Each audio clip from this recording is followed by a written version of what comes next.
আমাদের জীবন কারো জন্ম থেমে থাকে না। জীবন তার নিজের গতিতেই চলে। কেউ একজন আপনাকে ছেড়ে চলে গেছে, তাকে যেতে দিন। কেউ একজন আপনাকে অবহেলা করছে, তাকে অবহেলা করতে দিন। যে মানুষটা আপনার নয়, আপনি তাকে জোর করে রাখতে পারবেন না। আপনি হাজার চেষ্টা করলেও তাকে ধরে রাখতে পারবেন না।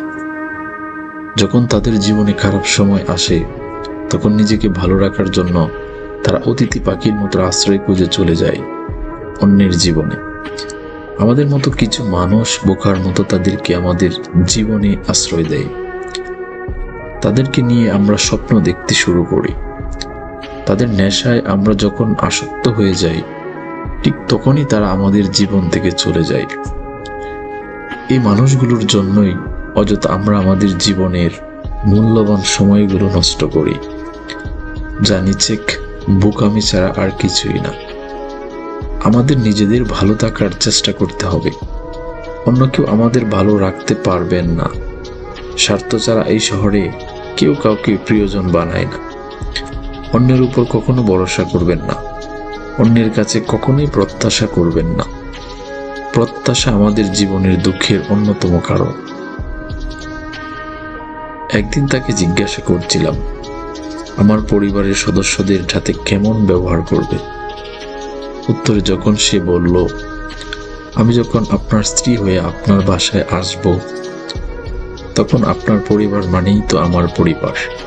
সুতরাং আমার পরিবার নিয়ে আপনাকে ভাবতে হবে না। এই উত্তরে আমি রীতিমতো অবাক। এত সুন্দর উত্তর আমার মনে হয় আর কোনো মেয়ে দিতে পারবে না। সেদিন এই উত্তর শুনে আমার মনে হয়েছিল আমি অমূল্য রতন পেয়ে গেছি। একদিন সে আমাকে কপি করতে থাকলো। আমি যেটাই বলি সেও আমাকে সেটাই বলতে লাগলো। মানে যাই বলি সেও সেটাই কপি করতে লাগলো। তারপর আমি তাকে বললাম, এই তোকে একটা থাপ্পড় দেব। সে কিন্তু আমাকে এটাই বলে ফেলছে। তারপর আবার সাথে সাথে সরি বলতে লাগলো, কারণ সে আমাকে কখনোই তুই তোকারি করে না এবং আমাকে ছোট করে অসম্মান করে কোনো কথা বলে না। ওই দিন আমি ভেবে নিয়েছিলাম আমি আমার মন মতো একটা মেয়ে পেয়ে গেছি।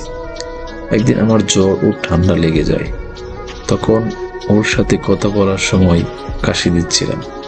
তখন সে আমাকে একটি কথা বলছিল।